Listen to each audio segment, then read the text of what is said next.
우리가 이 땅에서 건강하게 살기 위해서 꼭 해야 할 일이 있습니다. 그렇죠? 무엇보다도 아침, 점심, 저녁 하루 세 끼를요 제때 잘 챙겨 먹는 것입니다.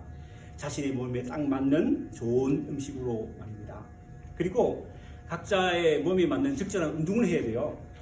사람이 건강하게 살려면 근력 힘이 있어야 되기 때문이죠. 그렇죠? 우리 각자가 하는 일도 어떤 면에서는 운동이라 할 수 있는데, 그렇게 하루를 땀 흘려 일을 하거나 적절한 운동을 한 후에 잘 먹고 밤에 숙면을 취할 때 우리는 이 땅에서 건강하게 살 수 있는 것입니다. 그렇게 잘 먹고 또 열심히 땀 흘려 일하고 운동하며 밤에 숙면을 취함으로 건강하게 살아가는 저와 여러분 되길 바랍니다.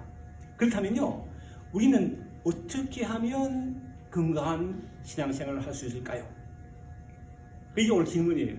어떻게 하면 건강하게 신앙생활을 할 수 있을까? 답은요, 우리가 영적 예배를 드리는 것입니다. 그래서 예수 믿는 우리는 일주일 중 하루인 주일이 되면 오늘처럼 교회에 나와서 함께 하나님을 찬양하고 기도하며 우리에게 주신 하나님의 말씀을 드리며 예배를 드리고 있고, 코비드-19라는 특수한 상황 속에서 집에서 영상 예배 드리는 분도 계시죠. 오늘 화면이 이상하게 옆 땅에 나오는데 죄송합니다. 고칠 수가 없어요. 그냥 드려야 될 것 같아요. 그런데 만약 주일이 되었는데도 오늘과 같이 함께 예배를 드리지 않는다면 예수 믿는다고 말하기 쉽습니다. 말할 수 없죠. 그렇죠? 왜냐하면 신앙생활은 혼자 하는 것이 아니고 함께 하는 것이기 때문입니다. 구약 성경 출애굽기 10장 8절 말씀 보면요, 여호와 하나님께서 이스라엘 백성들에게 안식일을 기억하여 거룩히 지키라 하셨고, 이에 이스라엘 백성들은 6일 동안 땀 흘려 열심히 일한 후에 7째 날인 안식일은요 일을 거치고 쉬면서 함께 하나님을 예배했습니다. 우리 또한 구약의 이스라엘 백성들처럼 거룩한 주일이 되면 일을 멈추고 함께 모여 오늘처럼 하나님을 찬양하며 예배하는 것입니다. 그런데 사도 바울은 본문 1절에서 우리가 드리는 이러한 예배에 대해서 보다 자세하게 설명하고 있습니다.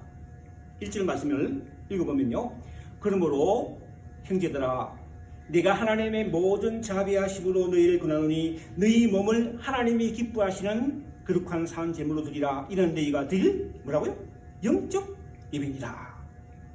가장 먼저 살펴보아야 할 것은요, 1절에 그러므로라는 말인데, 이는요 로마서 1장부터 11장까지 바울이 지난 말씀을 가리키는 것입니다. 아주 긴 가르침을 아주 간단하게 요약하자면요, 이신칭이, 즉 우리는 예수를 믿음으로 의롭다 하심을 받았다는 것입니다. 사도 바울은 로마서 1장 16절로 17절에서 이렇게 말하죠. 내가 복음을 부끄러워하지 아니하노니 이 복음은 모든 믿는 자에게 구원을 주시는 하나님의 능력이 됩니다. 먼저는 유대인에게요 또한 헬라인에게로라. 복음에는 하나님에게 나타나서 믿음으로 믿음에 이르게 하나니 기록된 바 오직 의인은 무엇으로 살리라? 믿음으로 말미암아 살리라 함과 같으니라. 여기서 복음은요 헬라어로 유앙겔리온이라고 하는데, 예수 그리스도를 통한 구원의 기쁜 소식을 가리키는 것으로, 하나님의 아들 예수가 내 죄와 허물을 인하여 십자가에 죽으셨다는 것을 믿을 때 나의 모든 죄를 사함받고 구원받아 하나님의 자녀가 되어 하나님의 영광을 위해 살아가는 놀라운 은혜를 누리게 된다는 것이죠. 이러한 은혜를 사도 바울은 로마서 5장 1절로 이렇게 말합니다. 그러므로 우리가 믿음으로 말미암아 의롭다 하심을 받았으니 우리 주 예수 그리스도로 말미암아 하나님과 화평을 누리자. 또한 그로 말미암아 우리가 믿음으로 있는 이 은혜에 들어감을 얻었으며 하나님의 영광을 바라고 즐거워하느니라. 생각해보세요. 우리가 살면서 다른 사람과 어떤 관계를 맺으며 삶냐에 따라서 행복을 일으키기도 하고 또 불행을 맛보기도 합니다. 예를 들어서 직장에서 같이 일하면서 사람과 좋은 관계를 맺으면 일하는 것이요 쉽고 즐겁기까지 하죠. 반면에 같이 일하는 사람과 관계가 좋지 않으면요 일하는 것이 그냥말로 괴롭기 짝이 없습니다. 그렇습니다. 그렇죠? 집안에서도 마찬가지 원리가 적용되죠. 부부끼리 서로 소통이 잘 되고 서로를 잘 이해하며 좋은 관계에서 살면요, 집안이 웃음꽃이 피어나는 행복한 가정이 됩니다. 그런데 부부가 마음이 안 맞으면 어떻게 하십니까? 되게 뒤에 싸우면 힘들어요. 기운이 있잖아요. 근데 보니까 부모 자식 간의 관계도 마찬가지더라고요. 어린 자식을 키우면서 사랑하는 만큼 행복한 거 있었어요. 얼마나 행복해요. 자녀가 자라서 부모 품을 떠나 멀리 떨어져서라도 요즘은요, 다들 셀폰이 있어서 카톡 하더라고. 저도 이제 우리 세 딸이 캘리포니아에 사는데 카톡방이 있거든요. 교육 가족방이 있거든요. 가족방이 있거든요. 그래서 가끔씩 이게 뭐 주일날 5일 가끔씩 이렇게 같이 통화하는데 그게 좋더라고요. 자녀와 좋은 관계에 살면 행복하더라고요. 여러분도 그렇게 하고 계시죠? 이처럼 하나님과 우리들과의 좋은 관계가 우리 행복의 가장 결정적인 요소라는 것입니다. 하나님과 관계가 좋으면요, 행복하다는 거예요. 죄만 우리가 우리 죄를 위해 십자가 위에서 죽으신 하나님의 아들 예수를 믿음으로 믿으며 모든 죄를 사함받고 의롭다함을 받아 거룩하신 하나님 앞에 나아가 살아계셔서 우리와 함께 하신 하나님과 교제하면서 삶을 나누면서 하나님께서 주시는 평화를 누리며 살게 되기 때문입니다. 그런데 예수 믿는 우리가 여전히 있는 죄로 말미암아 거룩하신 하나님 앞에 나아가지 못함으로 참 평화를 누리지 못할 수도 있다는 거예요. 그야말로 우리는 불완전한 죄인이기 때문입니다. 이때 우리가 해야 할 일인데 그것은요, 우리 죄를 회개하고 돌이켜서 예수께로 돌아가서 하나님의 은혜를 다시 받는다는 거예요. 로마서 3장 23절 24절 말씀이죠. 모든 사람이 죄를 범하였으며 하나님의 영광에 이르지 못하더니 그리스도 예수 안에 있는 성령으로 말미암아 하나님의 은혜로 값없이 얻었다 하심을 얻은 자가 되었느니라. 그리고 우리가 함께 모여 하나님을 예배하는 주일뿐만 아니라 하루의 삶 속에서도 예수를 믿고 의지하며 살아갈 때 우리는 죄에서 해방되어 자유를 누리며 살아가는 것입니다. 주일만 하나님과 관계 하는 게 아니라 일주일 내내 로마서 8장 1절 2절 말씀이죠. 그러므로 이제 그리스도 예수 안에 있는 자에게는 결코 정죄함이 없나니 이는 그리스도 예수 안에 있는 생명의 승리의 법이 죄와 사망의 법에서 늘 해방하였습니다. 우리 죄를 회개하고 예수를 믿을 때 하나님은 우리에게 성령을 주셔서 하나님과 교제하며 우리도 하여금 참 자유함과 평화를 누리며 살게 하신다는 거예요. 이러한 기독교의 진리를 1장부터 11장까지 자세하게 설명한 사도 바울은요, 예수 믿어 제사함 받고 구원받는 우리가 어떻게 살아가야 할지를 12장부터 16장까지 아주 구체적으로 설명하고 있는데, 오늘 본문에서는요, 우리가 영적 예배를 드려야 한다고 합니다. 예수 믿고 의롭다함을 받은 우리가 드릴 영적 예배는요, 첫째, 하나님이 기뻐하시는 산 제물이 되는 것입니다. 1절을요, 제가 현대인의 성경을 읽어보겠습니다. 들어보세요. 그러므로 형제 여러분, 내가 하나님의 자비를 생각하며 근합니다. 여러분의 몸을 하나님이 기뻐하시는 거룩한 산 제물로 드리십시오. 이것이 여러분이 드릴 영적 예배입니다. 사도 바울이 영적 예배를 구한다고 했는데, 여기서 구한다는 말의 헬라어는요, 카라칼로로요, 명령인과 동시에, 명령이라는 명령, 동시에 간청하는 의미도 포함되어 있다는 거예요. 명령하고 간청한다는 거예요. 그러니까 우리가 반드시 영적 예배를 드려야 한다는 것인데, 이 말은요, 다른 말로 말하면 영적이지 않는 예배가 있다는 거예요. 그렇잖아요. 예를 들면 줄 예배 시간에 되어 먼 교회에 나와 예배를 드리는 마음을 딴 데가 있어. 오늘 예배 위에 뭐 하지? 오늘 예배 위에 손등 먹지? 이게 안 된다. 그 예배 아니라는 거예요. 그런데 구약 성경 이스라엘 백성들이 그리하였습니다. 그들은 조상적부터 하나님을 섬기는 백성들로서 여호와 하나님께서 명령하신 대로 안식일을 기록하며 지켰습니다. 유대인들은 비단 자신들뿐만 아니라 아들이나 딸들, 남종이나 이성들도 일을 못하게 하고 예배하도록 했습니다.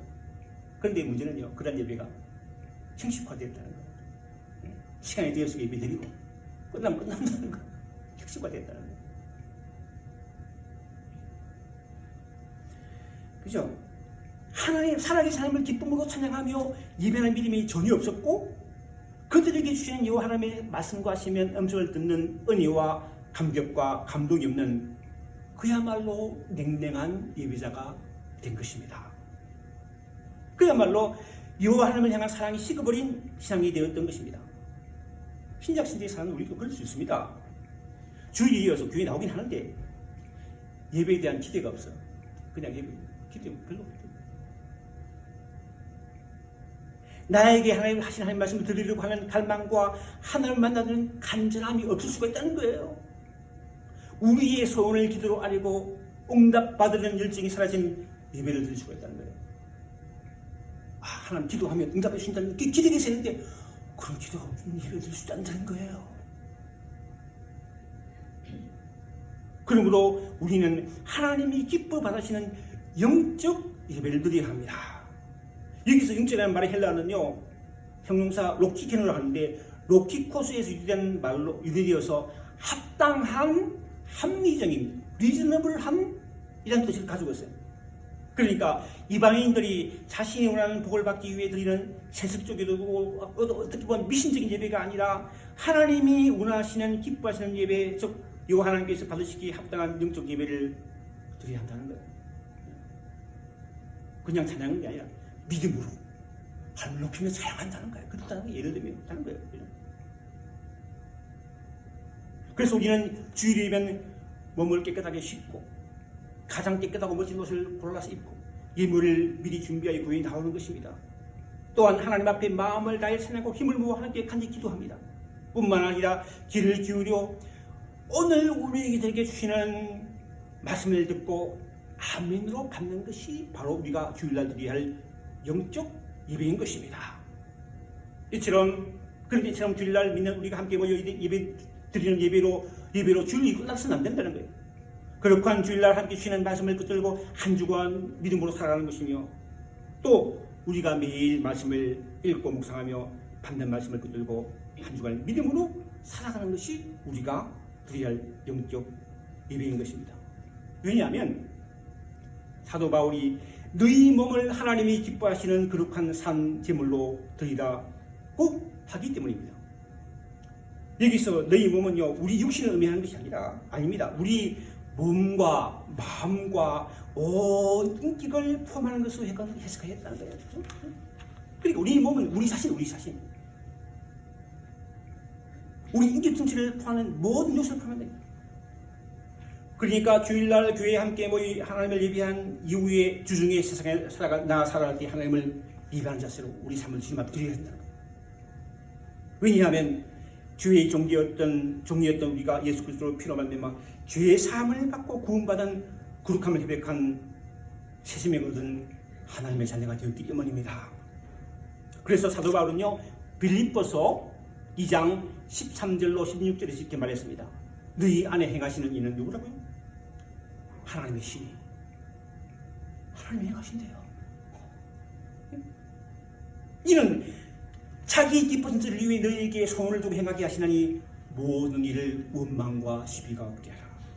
이는 너희가 흠이 없고 순전하여 어그러지고 거스른 시대 가운데서 하나님의 흠없는 자녀 세상에서 그들 가운데 빛들로 나타내며 생명의 말씀을 밝혀 나의 다름질이 헛되지 아니하고 수고도 헛되지 아니하므로 그리스도의 날에 내가 자랑할 것이 있게 하려 합니다. 저 같은 경우에는 주일날 여러분과 함께 예배를 드린 후에 한 주간 내내 다음 주에 지난 말씀 기도하면서 준비합니다. 오늘 끝나면 다음 주 뒤 말씀 준비하나 해요. 잘하든 못하든 그냥 가서 준비해야 돼요. 그렇죠? 그리고 또 오늘 양식 우리가 책자 있죠. 오늘 양식 책자에 있는 말씀을 또 아침에 묵상하고 오후에 보내죠. 계속 말씀을 보낸다. 제가 할 일이니까. 교회도 분산합니다. 교회 가까이 사니까 교회 정리하고 마당도 정리하고 집안에서 할 일이 있죠. 제 아내가 일 다니니까 집에서도 또 설거지 담당해요. 설거지도 하고 이런 거 믿음을 한다. 믿음을 해야 되니까 하는 게 아니고 믿음을 한다. 믿음을 이렇게 이제 일일 것입니다. 이와 같이 여러분들도 여러분의 몸을 하나님이 기뻐하시는 거룩한 제사로 드리는 영적 예배의 삶을 살아가는 여러분 모두가 되시길 주님 이름으로 축원합니다. 예수 믿고 의롭다함을 받은 우리가 드릴 영적 예배는 둘째, 분별력 있는 삶을 말합니다. 분별력 있는 변화된 삶을 말합니다. 이전 말씀이죠. 너희는 이 세대를 본받지 말고 오직 마음을 새롭게 함으로 변화를 받아 하나님의 선하시고 온전하신 뜻이 무엇인지 분별하도록 하라. 요즘 신문을 보면요, 미국 각지에서 막 어떻게 총기 사고가 많이 나더라고요. 총 쏘아서 그냥 마음에 안 들면 총 쏘아서 사람 죽이고 그러더라고요. 이거 일상이 된 것 같아. 무서워. 그렇죠? 그런데 지난 9월 1일자 미주 중앙일보는요, 생후 19개월 된 아들에게 고기, 생선뿐만 아니라 달걀과 유제품을 먹이지 못하게 하고 과일과 채소만을 먹이다가 결국 영양실조로 숨지게 한 극단적인 채식주의 엄마에게 미국 법원이 종신형을 선고했더라고요. 이런 일도 있어요. 정말 이 악한 일들이 주위에 있다고 있습니다. 이러한 악한 일들은요, 성경에 보면요, 우리가 살고 있는 이 세상뿐만 아니라 초대 창조 시대도 있다는 거예요. 아담과 하와 그러잖아요. 아담과 하나님께 묻지 말라는 서로가 다 죄를 보고 죄가 세상에 들어와서 이 세상이 악한 세상이 되었다는 거예요. 그러므로 사도바울은 우리에게 본문 1에서 이런 악한 시대를, 즉 악한 세상을 본받지 말라고 합니다. 사도 요한도 요한 1서 2장 15절로 16절 이렇게 말하죠. 이 세상이나 세상에 있는 것들을 사랑하지 말라. 누구든지 세상을 사랑하면 아버지의 사랑이 그 안에 있지 아니하니. 이런 세상에 있는 모든 것이 육신의 정욕과 안목의 정욕과 이생의 사랑이니 다 아버지께로부터 온 것이 아니요 세상으로부터 온 것이다. 그러므로 세상이 악하니 나도 그렇게 살아도 된다 이렇게 할 것이 아니라는 거예요. 안 되면 우리는 마음을 새롭게 함으로 변화를 받는 겁니다. 언제? 매일. 그렇다면 우리는 어떻게 마음을 새롭게 함으로 변화를 받을 수 있을까요? 이를 위해 예전에 많은 사람들이 수도 생활을 했다는 거예요. 수도 생활. 수도의 삶을 살았습니다. 세속의 향락과 쾌락을 멀리하면서 금욕적인 생활을 하며 돌을 닦으며 사는 사람들이 있었습니다. 우리는 그들을 수도자고 했는데, 예를 들면요, 불교의 성녀나 도교의 도사, 또 가톨릭 정교회 같은 교단 소속의 수사나 수녀들 수도의 삶을 살았잖아요. 예전에 어릴 적에 기억이 나요. 수녀복을 입은 사람들 보면요, 좀 그렇게 존경심이 들더라고요. 그런 생각을 갖는 기억이 납니다. 그런데 사도 바울이 말하는 마음을 새롭게 함으로 변화를 받기 위해 우리가 금욕적인 생활을 하며 돌을 닦는 수도사가 될 필요는 전혀 없습니다. 수도사가 된다고 우리가 실제로 변화되는 것이 아니기 때문입니다. 우리 마음을 새롭게 함으로 변화를 받는 방법은요, 오직 언제가냐? 성령이 내 안에 계실 때에 가능하다는 거예요. 목사기 때문에 되는 게 아닙니다. 장로기 때문에 되는 게 아닙니다. 성령이 내 안에 계실 때에 내 마음이 변화된다는 거예요. 우리 안에 계시는 성령이 우리를 변화시키는 것입니다. 그래서 사도 바울은요, 에베소서 4장 21로 24절 이렇게 말합니다. 너희는 유혹의 욕심을 따라 서고자 하는 구습을 따르는 예삼을 벗어버리고 오직 너희 심령이 새롭게 되어 하나님을 따라 의와 진리의 거룩함으로 지으시고 받은 새 삶을 입어라. 이처럼 우리가 새 삶이 되는 것은 성령만 가는 것인데, 디도서 3장 5절도 이렇게 말합니다. 이거 보면요, 우리를 구원하시되 우리가 행한 바 의로운 행위도 말미암지 아니하고 오직 그의 긍휼하심을 따라 중생의 시선과 성령의 새롭게 하심으로 하셨나니. 우리가 선행을 하거나 도를 깎아서가 아니라 예수 믿는 우리 안에 계신 성령의 역사하십니다. 예? 기도하고 성령이 또 기도하고 말씀 읽고, 내가 이렇게 마음을 이렇게 하고 싶은데 성령께서 말하시면 나 이렇게 순종할 때 변화된다는 거예요. 성령도. 그런데 사도 바울은 우리 마음이 새롭게 되는 분명한 목표를 이렇게 있으면 목표가 있어야 되잖아요. 그냥 뭘 변화야 된다는 거예요. 목표가 있어야 되잖아요. 그냥. 이슬 하바드 말씀이죠. 하나님이 선하시고 기뻐하시고 온전한 뜻이 무엇인지 분별하도록 하라. 내가 보기에 혹은 어떤 사람이 보기에 선한 것이 아니라 하나님이 보시기에 선한 것을 목표로 삼아야 합니다. 바울은 우리가 추구해야 할 선의 기준을 하나님께 두어야 한다고 안 한다고요. 그리고 타락한 사람의 욕심을 따라 타락한 것이 아니라 하나님께서 기뻐하시는 온전한 뜻이 무엇인가를 깨닫고 그들을 따라 살아가야 한다는 것이죠. 그런데 우리가 이렇게 찬양하잖아요. 복음성가. 주님 뜻대로 살기로 했네. 주님 뜻대로 살기로 했네. 뒤돌아서지 않겠네. 라고 찬양하며 믿음으로 나갈 때 하나님께서 크게 기뻐하실 줄 믿습니다. 사랑하는 성도, 이런 찬양이 생각났어요. 복음성가 생각났어요. 이 세상은 날이 갈수록 악해져 가고 온 그림마다 넘쳐나는 죄악의 물건. 그 다음 뭐죠? 오라. 우리가 세상을 변화시키자. 우리가 어떻게 세상을 변화시키는 거야? 근데 내 안에 성령 계실 때 성령이 나를 변화시키고 세상을 변화시킨다. 이게 우리 삶의 목표라는 거예요. 우리 교회가 작은 교회입니까? 큰 교회입니까? 몇 명이 안 모이죠. 그게 뭐 중요한 게 아니고 우리 안에 성령이 거하실 때, 내 안에 우리 공동체 안에 성령이 거하실 때 우리가 이 세상을 변화시키는 하나님의 도구가 된다는 거예요. 우리는 예수 믿고 구원받아 영생을 약속받은 하나님의 자녀로 이 땅에 살고 있습니다. 그러므로 우리 삶은 예수 믿지 않는 세상 사람과는 다를 수밖에 없어요. 따라서 이 세대를 본받지 말고 마음을 새롭게 하며 변화를 받아 하나님의 선하시고 기뻐하시는 무엇인지 분별하며 우리 몸을, 우리 삶을 하나님이 기뻐하시는 거룩한 산점을 드리는 영적 예배의 삶을 살아감으로 말미암아 세상을 예수 그리스도로 변화시키는 저와 여러분, 우리 에반스 반의 교회가 되기를 주님의 이름으로 축원합니다. 기도하겠습니다. 하나님 아버지,